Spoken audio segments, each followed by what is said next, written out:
Hello दोस्तों, आप सभी का स्वागत है आपके अपने YouTube channel science math classes. और आज इस वीडियो में हम आपको करवाने वाले हैं प्रतिशत का पार्ट 6, यानी 5 पार्ट इसके हो चुके हैं।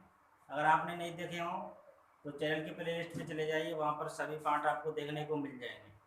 पार्ट बाई पार्ट मिल जाएंगे देखने को, पहला, दूसरा, तीसरा, चौथा और पाँचवा। आज पार्ट 6 करेंगे हम, और वीडियो को शुरू से और अंत तक देखना है, क्योंकि इस वीडियो में हम आपके लिए बहुत अच्छे अच्छे क्वेश्चन को लेके आए हैं जो एग्ज़ाम में आ चुके हैं। बने रहिए इस वीडियो में और शुरू करते हैं क्लास को।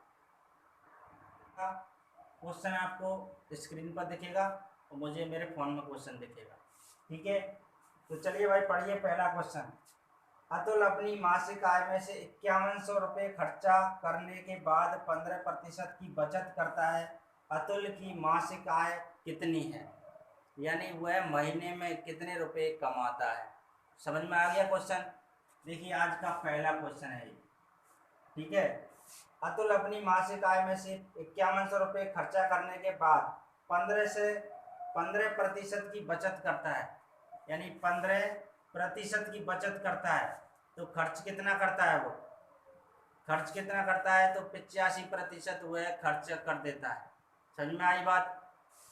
तो 85% भाई उसने खर्च कर दिया। और खर्चा रुपया में कितना करा?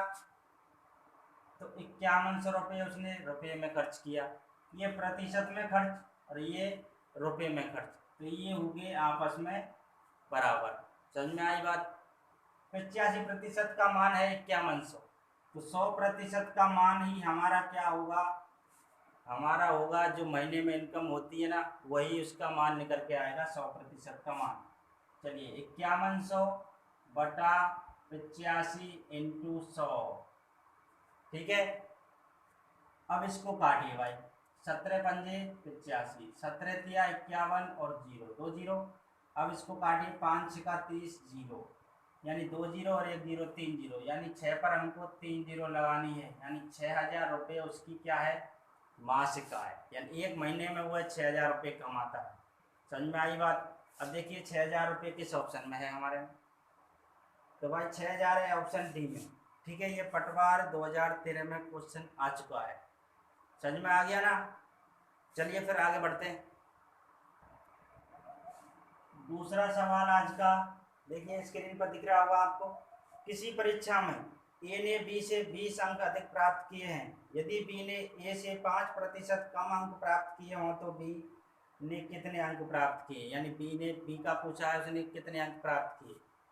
ए ने बी से 20 अंक अधिक प्राप्त किए, ए और बी। समझ में आ गया? समझ में आ रहा है ना? ए ने मान के चलो कितने प्राप्त किए हम अभी पता नहीं है, और बी का भी पता नहीं है।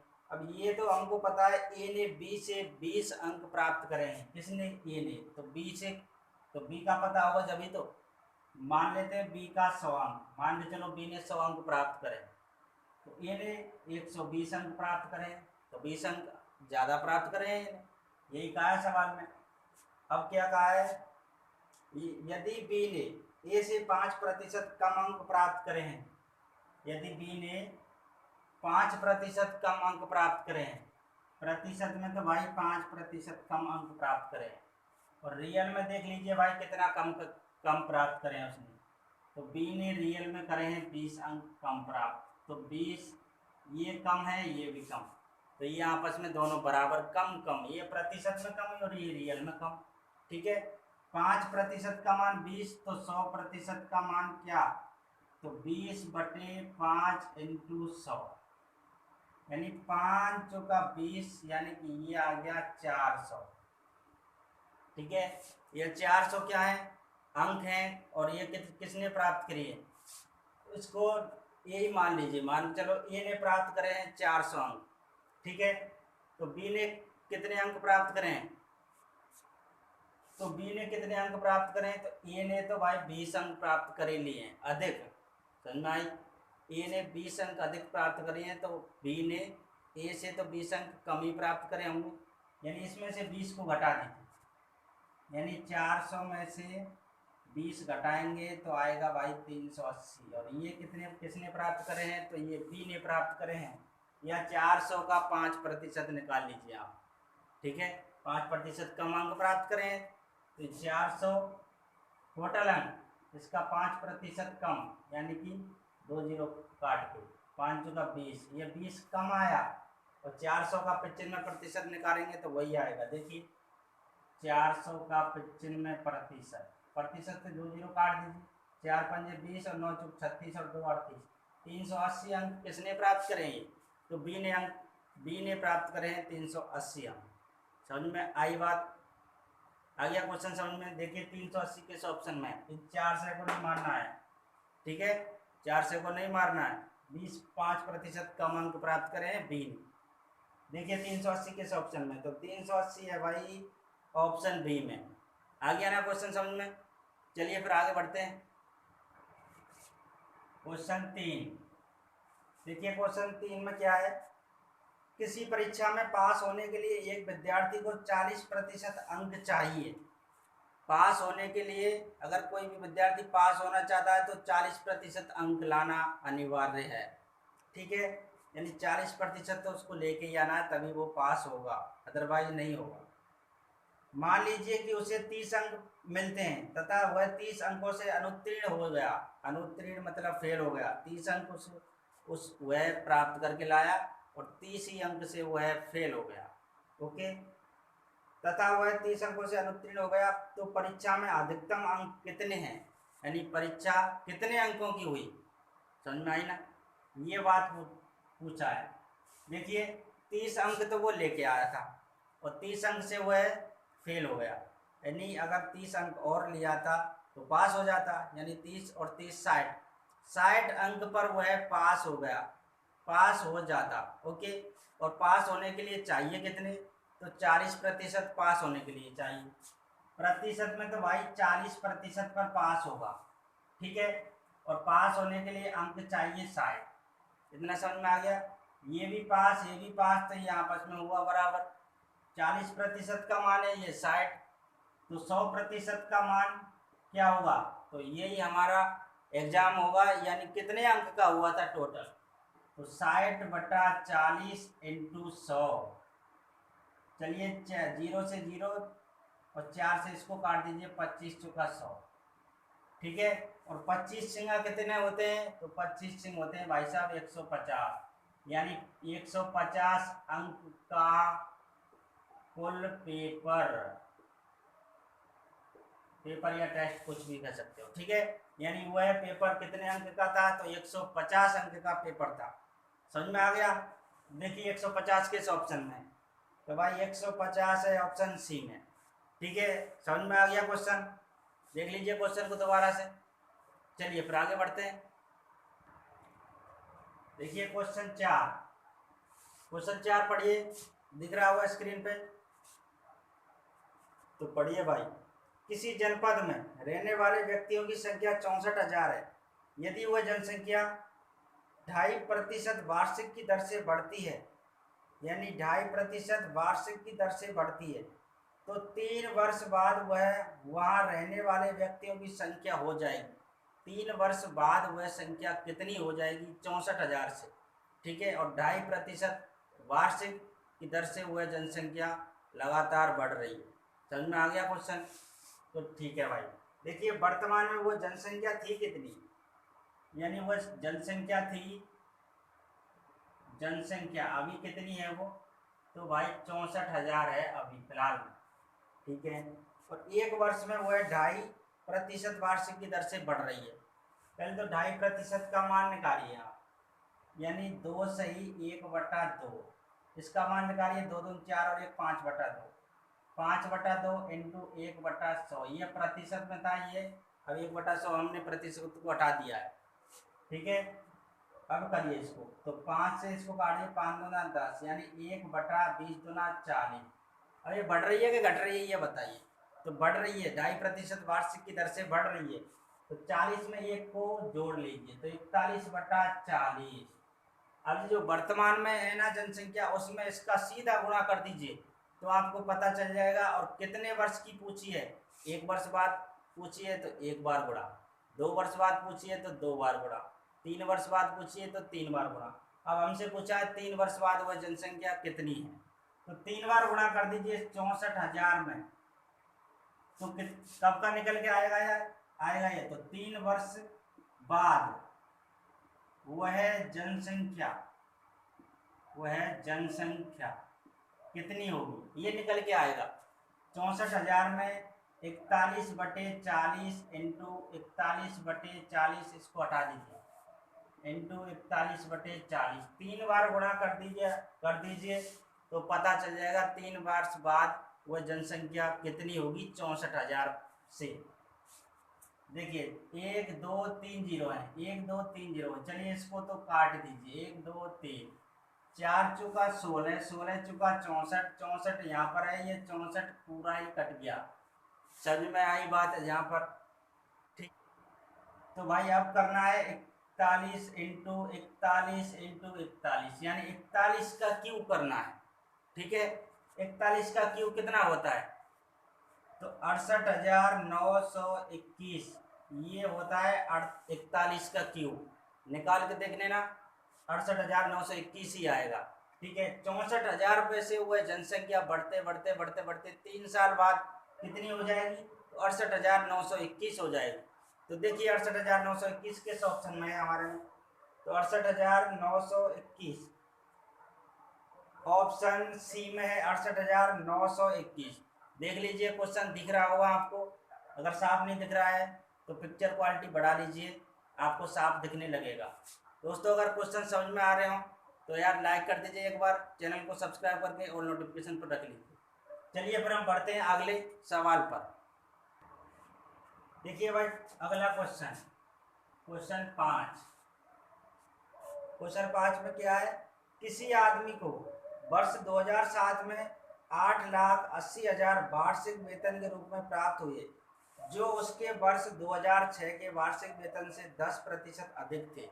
यानी 10% अधिक का मतलब ये जो 2007 में उसका वेतन मिला था ना, वो उसमें 10% अधिक रुपए जुड़ के इंक्लूड हुआ है 2007 में, ठीक है। यानी 2006 में उसको 10% कम रुपए मिलते थे, इसका कहना यह है, ठीक है। वर्ष 2006 में उनका वार्षिक वेतन कितना था, यानी पीछे की बात पूछी है 2006 की, समझ में आई बात। चलिए देखिए 2007 में उसका वेतन था कितना, तो 8,80,000, ठीक है। 8,80,000 पूछा है 2006 में वेतन कितना था उसका, ये पूछा है, और कितना बढ़ा हुआ है, तो 10% बढ़ा। पहले तो 10% का होल वैल्यू निकालिए, तो 1/10 बड़ा है तो 11/10। अब इस 8,80,000 में इस होल वैल्यू का उल्टा गुणा करेंगे तो पीछे की तरफ आएगा, और अगर सीधा गुणा करेंगे तो आगे की तरफ जाएगा। हमको 2006 में जाना है, 2006 में ही आना है ना, हाँ 2006 में उसका वार्षिक वेतन पूछा है, तो उसको उलट के गुणा करेंगे तभी तो 2006 में आएंगे। अगर इसको सीधा करेंगे तो 2007 में तो ये है ही वेतन, आगे बढ़ जाएगा और 2008 में 2009 में। अब पीछे आना है, 2006 की बात चल रही है तो इसको उलट के गुणा करिए, यानी 10/11 ऐसे, ठीक है। अब इसको काट दीजिए भाई, 11 8 88, 1 2 3 4, 1 2 3 4 और 1 5, ये कितना वेतन हुआ, तो ये हुआ भाई साहब 8 लाख वेतन। समझ में आई बात, ये हुआ आपका आंसर। यानी 2006 में उसका वेतन था 8 लाख रुपए, और 10% वृद्धि होने के कारण हुए भाई 8,80,000 हो गया 2007 में। समझ में आई बात। अब देखिए 8 लाख किस ऑप्शन में, तो 8 लाख है ऑप्शन बी में, दिख रहा है आपको, समझ में आएगा क्वेश्चन। चलिए फिर आगे बढ़ते हैं। देखिए भाई क्वेश्चन 6, क्वेश्चन 6 में क्या है, एक गांव की वर्तमान जनसंख्या 67,600 है, यदि 4% वार्षिक की दर से बढ़ती रही है, गांव की जनसंख्या 2 वर्ष पूर्व कितनी थी, यानी 2 वर्ष पहले पूछी है जनसंख्या थी कितनी। समझ में आ गया क्वेश्चन। तो देखिए भाई अब वर्तमान में जनसंख्या है 67,600, यानी वर्तमान में जनसंख्या है वो है वर्तमान में है 67,600। समझ में आई? हाँ ठीक है, 67,600 वर्तमान में है। आगे 4% वार्षिक की दर से बढ़ती जा रही है। ठीक है, यानी 4% वृद्धि, 4% वृद्धि हो रही है। गांव की जनसंख्या 2 वर्ष पूर्व कितनी थी? यानी पहले की बात पूछी है, पीछे की बात पूछी है, तो 2 वर्ष बाद। तो 4% का होल वैल्यू निकालिए भाई, तो 4/100, तो 26/25, ये मैंने यहाँ पे लिख दिया, यहाँ पे आपको दिख रहा नहीं होगा, यहाँ पे लिख दिया 26/25, ये होती है होल वैल्यू। अब इस 26/25 का आप वर्तमान में सीधा गुणा करेंगे तो आगे जाएंगे, अगर इसका उल्टा गुणा करेंगे तो पीछे आएंगे। ये अभी थोड़ी देर पहले मैंने जस्ट इसके पहले वाले क्वेश्चन में यही चीज़ बताई थी, अभी भी यही बता रहा हूँ। 67,600 में अगर इसका उल्टा गुणा करेंगे तो पीछे आएंगे, और कितना वर्ष पूर्व पूछा है? तो 2 वर्ष बाद। पहले पूछा है जनसंख्या थी कितनी, 2 वर्ष बाद, तो 2 बार गुणा करिए इसका उलट के, तो 25/26 इंटू 25/26। अब देखिए इसको कैलकुलेट करते हैं। चलिए 2 से काटिए, इसको पहले छोटा करिए, 2 से 1 इसको काट सकते हो 13 बार में, 2 तिया 6, फिर 2 तिया 6, और फिर 2 8 16, और 2 0। ठीक है, अब इसको फिर काट दीजिए 2 से, तो फिर ये 13 आ जाएगा। इसको फिर काटिए 2 से, 2 एकम 2, कितना बचा 1, तो 13, 2 6 12, और 2 9 18, और 2 0, 13 13 13 का स्क्वायर होता है 169, 13 का स्क्वायर 169, 169 यहाँ पर है 169, एकम 169, और 2 0 यानी 100। समझ में आ गया? 100, और ये 25 इंटू 25 का वर्ग कितना होता है? तो भाई 625, तो सभी को पता है 25 का वर्ग, और 2 0 और लगानी है इसमें, तो ये हो गई भाई साहब 62,500। यानी 2 वर्ष पहले जनसंख्या कितनी थी? तो 62,500 थी। अगर 2 वर्ष वर्तमान में जनसंख्या थी 67,600, 4% वृद्धि होने के कारण वह 67,600 तो हो गई। समझ में आ गया? अब ये 62,500 2 वर्ष पूर्व की जनसंख्या है। देखिए किस ऑप्शन में है 62,500, तो 62,500 है हमारा ऑप्शन ए में, 62,500 आ गया आंसर। देख लीजिए क्वेश्चन को आराम से, फिर हम आगे बढ़ते हैं।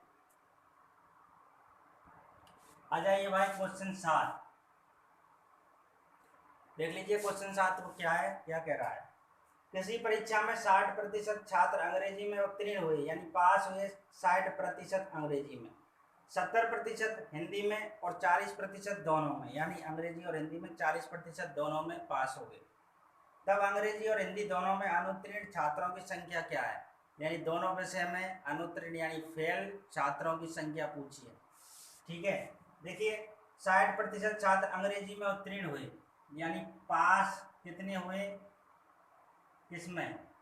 तो हिंदी है, अंग्रेजी है, अंग्रेजी है, तो अंग्रेजी में पास हुए भैया 60%, और हिंदी में 70%, और हिंदी में हुए 70% पास है ये, और दोनों में हुए 40%, दोनों में, तो 40% पास हो गए। पूछा है दोनों विषय में अनुत्तीर्ण विद्यार्थियों की संख्या, तो इसमें 60% पास हैं, तो इसमें फेल कितने हुए? तो फेल हुए भाई 40%। समझ में आई बात? और प्लस जोड़िए, हिंदी में कितने फेल हुए? तो 70% पास, तो 30% फेल। समझ में आ गया? और जो दोनों विषय में उत्तीर्ण हुए ना, उसी को इंक्लूड कर दीजिए इसमें, यानी 40% दोनों में पास हुए। अब इसको जोड़िए, 40 और 30 70 और 40 110, 110%। अब इसमें से क्या करना है आपको? 100% छात्रों को हटा देना है, यानी छात्र जो उत्तीर्ण हुए हैं वो अपने आप में है 100%। ठीक है, यानी 110 में से 100 को घटाएंगे तो 10% निकल के आएगा, और ये क्या है? ये दोनों विषय में अनुत्तीर्ण छात्रों की संख्या है 10%। समझ में आ गया ना। तो देखिए 10% किस ऑप्शन में है, तो 10% है ऑप्शन ए में। ठीक है, समझ में आई बात। क्वेश्चन को दोबारा देख लीजिए, क्वेश्चन आपके सामने है। ठीक है, समझ में आ गया हो तो आगे बढ़ते हैं। देखिए भाई अगला क्वेश्चन, क्वेश्चन 8। एक उम्मीदवार को किसी परीक्षा को उत्तीर्ण करने के लिए यानी पास करने के लिए 40% अंक प्राप्त करने जरूरी हैं। 40% पास करना अनिवार्य है, तभी वो लड़का पास होगा। यदि 220 अंक प्राप्त करने वाला उम्मीदवार 20 अंकों से अनुत्तीर्ण हो गया, यानी 20 अंकों से फेल भी हो गया, 220 अंक उसने प्राप्त भी कर लिए, ठीक है, तो उस परीक्षा के अधिकतम अंक क्या थे, यानी वो परीक्षा कितने अंक की हुई थी, ये पूछा है। यानी 220 अंक प्राप्त करने वाला उम्मीदवार 20 अंकों से अनुत्तीर्ण हो गया। 220 तो अंक प्राप्त कर लिए उसने, फिर भी वह 20 अंक से फेल हो गया। अगर उसको 20 अंक और मिल जाते तो वह बंदा पास हो जाता। ठीक है, तो 220 उसने प्राप्त करे, 20 अंक उसने नहीं प्राप्त करे, 20 अंक और उसको गा देते हैं तो 240 हो गया उसके पास, और 240 पे तो भैया वो पास हो जाता। और पास होने के लिए चाहिए कितने, तो 40% थे ना, तो 40% पास होने के लिए चाहिए, ये भी पास होने के लिए, ये भी पास होने के लिए, तो यहाँ पर बराबर। अब पूछिए परीक्षा कितने अंक की हुई, तो 100% का मान निकालिए भाई, तो 240/40 इंटू 100, ये निकल के आएगी परीक्षा कितने अंक की हुई थी, तो 004 तो 100 इंटू 6, तो ये आया 600। तो भाई 600 अंक की वह परीक्षा हुई थी, ठीक है, जिसमें वह लड़का 20 अंक से फेल हुआ था। समझ में आई बात। देखिए 600 किस ऑप्शन में है, तो 600 है ऑप्शन सी में। समझ में आ गया क्वेश्चन। क्वेश्चन समझ में आ रहे हो तो भाई चैनल को सब्सक्राइब कर लीजिए, लाइक कर दीजिए और कमेंट करके बताइए आपको ये क्लास कैसी लगी। हम फिर मिलते हैं नेक्स्ट वीडियो में। आज क्लास को बस यहीं तक रखते हैं, फिर ये ज़्यादा बड़ी हो जाएगी, अपलोड करने में दिक्कत आएगी। चलिए फिर मिलते हैं नेक्स्ट वीडियो में, तब तक के लिए thank you, all the best.